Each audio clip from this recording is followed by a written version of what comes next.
USP, né? Então vamos começar a falar um pouquinho sobre o seu ingresso na Universidade de São Paulo em 1986, se não estou me enganado quanto à data, né?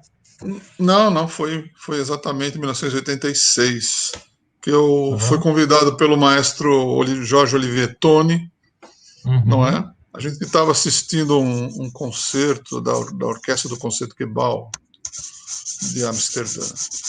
Nossa, super orquestra maravilhosa. Quem estava regendo?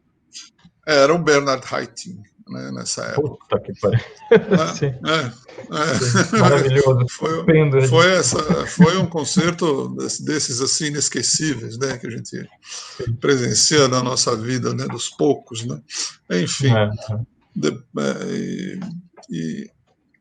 E eu encontrei com o Toni. Eu não tinha.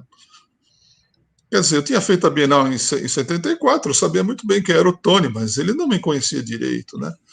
E aí ele me chamou para uma conversa no departamento de música naquela semana, praticamente 2, 3 dias lá eu fui no departamento de música. Aí, mas um pouco antes, o Amilcar Zani, professor do departamento de música na época, havia convidado, fui eu e meu irmão fazendo um duo para fazer um recital no departamento de música, porque havia um interesse de colocar o violão, né, introduzir o violão na escola, não é?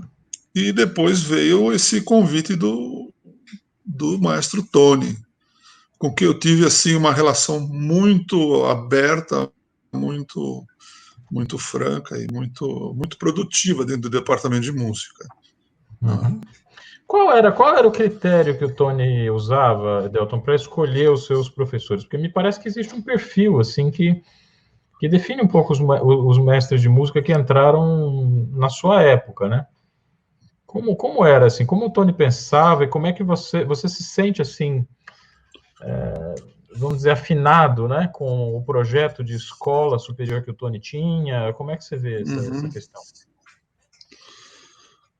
Bom, pelo que eu me lembro e pelo que eu via no corpo docente do departamento de música na época, o professor Toni ele procurava, de certa forma, driblar a burocracia da universidade. Ainda era uma época em que havia a figura do professor colaborador, não era um professor real, que tinha títulos, vamos dizer assim, era um professor que tinha a competência, né, do seu conhecimento. Então ele procurava convidar assim aqueles profissionais que tinham destaque no meio musical. Não é?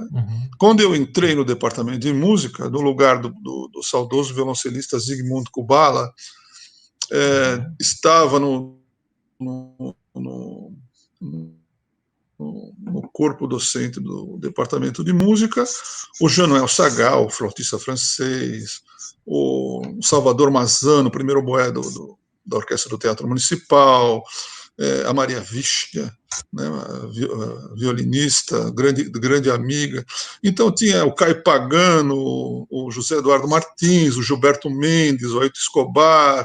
Então era esse o critério que o professor Toni tinha, né, em relação a convidar os profissionais para o departamento de música, né?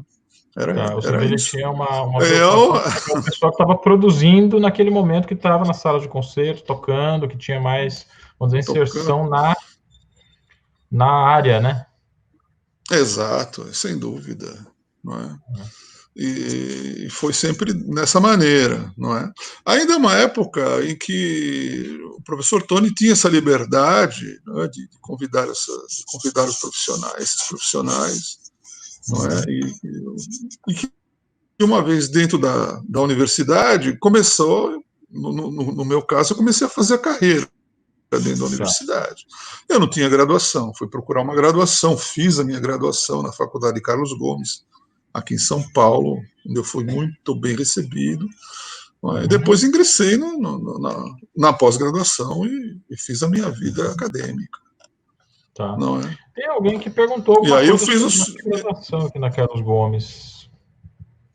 Qual era o professor lá de violão? Quem foi o seu professor na Carlos Gomes? Não, foi o Daniel Clemente, que era um dos meus alunos.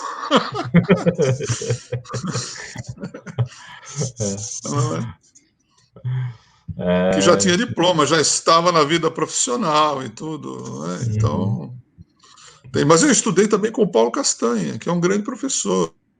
Sim.